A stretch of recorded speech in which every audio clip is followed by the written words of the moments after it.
الحمدللہ آج کے اس پروگرام کا عنوان ہے یروشلم فلسطین 32واں حصہ۔ اعوذ باللہ من الشیطان الرجیم، بسم اللہ الرحمن الرحیم۔ الصلاۃ والسلام علیک یا سیدی یا رسول اللہ وعلی ازواجک و اصحابک و آلک یا سیدی یا حبیب اللہ۔ الحمدللہ لاہور شہر میں آج بروز اتوار 2 صفر المظفر 1445 ہجری اور 20 اگست 2023 عیسوی کا دن ہے۔ یروشلم فلسطین کے عنوان پر جاری ان پروگراموں میں آج انشاءاللہ ہم پھر جوئش انسائکلوپیڈیا کے آرٹیکل نمبر 11867 یعنی ہولینس آف پیلسٹائن کا ذکر کریں گے۔ اس آرٹیکل میں 14واں نقطہ اب یہ ہے ریئیکشن اور ڈس ایڈوانٹیجز کے نام سے، کہ چند یہودیوں نے یہ کہا کہ فلسطین کو، ارض مقدس کو اتنی زیادہ اہمیت دے دی گئی ہے ریبائز کی طرف سے کہ یہودی جو ساری دنیا میں پھیلے ہوئے تھے وہ اس فلسطین سرزمین کی طرف اکٹھے ہو گئے۔ تو چند یہودیوں کی نظر میں ساری دنیا چھوڑ کر یہودیوں کا فلسطین کی طرف اکٹھے ہونا، یہ ان چند ریبائز اور چند یہودیوں کی نظر میں ڈس ایڈوانٹیج ہے کہ اگر یہ پھیلے رہتے تو اپنے مذہب کے حساب سے سائنس یا دیگر علوم یا معاشیات وغیرہ میں ترقی کرتے رہتے۔ ان کا ایک جگہ اکٹھے ہو جانا چند یہودیوں کی نظر میں ڈس ایڈوانٹیج ہے۔ چلیں اور آگے چلتے ہیں۔ 15واں نقطہ یہ ہے کہ یہ جو جیوز ہیں یہ اپنے آپ کو جودا، جو کہ جیکب کے بیٹے ہیں، جیکب جن کا لقب اسرائیل ہے، ان کے بیٹے 12 تھے، 12 میں سے ایک بیٹے کا نام ہے جودا، اور جودا کے نام سے یہ جودائزم مذہب قائم شمار کرتے ہیں اور اپنے آپ کو جیوز کہتے ہیں۔ تو اس جودا کے حوالے سے لکھا گیا ہے Judah that living in Babylon is like living in Palestine, یعنی جودا کی نظر میں، جودا کے خیال میں بیبیلون میں رہنا is like living in Palestine, کہ جودا کا تصور یہ تھا، خیال یہ تھا، سوچ یہ تھی کہ بیبیلون میں رہنا یعنی عراق یا بیبیلون بابل میں رہنا that is equal to living in Palestine, کہ وہ فلسطین میں رہنے کے برابر ہے۔ تو اب یہاں پہ بھی آپ یہ دیکھیں کہ ان یہودیوں کے لیے ایک زبردست کمال قسم کی یہ دلیل ہے کہ بھئی جس جودا کے نام پہ تم مذہب کھڑا کیے ہوئے ہو، حالانکہ وہ نبی نہیں ہے، جس جودا پہ کتاب کوئی نہیں اتری، ریاست تم اسرائیل کے نام پہ بنانا چاہتے ہو، جودا کے نام پہ نہیں بنانا چاہتے، اور اس جودا کا خیال یہ ہے کہ living in Babylon is like living in Palestine, تو وہ جودا بھی فلسطین میں رہنے کو ترجیح دیتا ہے اور بیبیلون میں رہنے کو پیلسٹائن میں رہنے کے ایکول قرار دیتا ہے۔ جودا نے بھی ریاست اسرائیل کا ذکر کوئی نہیں کیا۔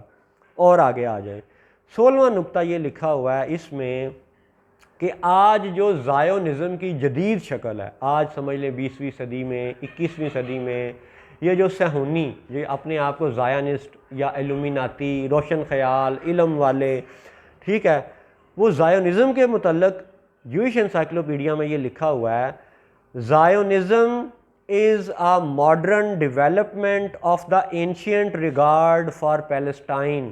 یہ انتہائی اہم ہے صہیونیوں کے لیے بھی، یہودیوں کے لیے بھی، تمام بنی اسرائیل کے دعوے داروں کے لیے بھی، مسلمانوں کے لیے بھی۔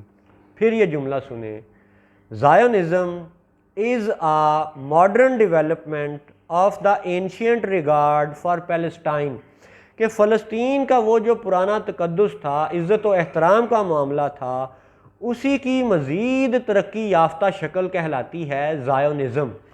یعنی اگر کوئی زائونزم کا ماننے والا ہے، اگر کوئی زائونسٹ ہے، تو وہ فلسطین کی حقیقت کا انکار نہیں کر سکتا، اسے فلسطین کی ریگارڈ کا، عزت کا احترام آج بھی کرنا پڑے گا۔ لہٰذا فلسطین توڑ کے اسرائیلی ریاست بنانے والے یہ زائونسٹ جھوٹے ہیں، اپنی کتابوں کے ساتھ دغا کر رہے ہیں۔ اگلا نقطہ نمبر 17 اسی آرٹیکل میں سے یہ لکھا ہوا ہے Jewish liturgical literature comprises many poems on the holiness of Palestine، یعنی جو پرانا جیوش لٹریچر ہے اس میں کئی نظمیں لکھی گئی ہیں کس کے متعلق؟ آن دا ہولینس آف پیلسٹائن، فلسطین کے ارض مقدس ہونے کے حوالے سے کئی نظمیں جوئش لٹریچر میں صدیوں سے موجود رہی ہیں، 1906 تک بھی موجود رہی ہیں، ہولوکاسٹ سے پہلے تک موجود رہی ہیں اور ہولوکاسٹ کے بعد غائب ہو گئی ہیں۔ اور یاد رہے کہ اس 1906 کے جوئش انسائکلوپیڈیا کو 117 سال تک، آج 2023 تک، یہودیوں نے اور صہیونیوں نے اس لیے دوبارہ پرنٹ نہیں کیا کہ جی وہ کہتے ہیں جی ہم دوسری باتوں میں مصروف ہو گئے اور جنگ لگ گئی، ورلڈ وار 1 لگ گئی، ورلڈ وار 2 لگ گئی، ہولوکاسٹ ہو گیا، تو اس لیے ہم جوئش انسائکلوپیڈیا کا اگلا ورژن پرنٹ نہیں کر سکے۔ وہ اس لیے نہیں کر سکے کہ اس 1906 کے جوئش انسائکلوپیڈیا میں وہ حقائق درج ہیں جو ان صہیونیوں کا منہ توڑ جواب ہے۔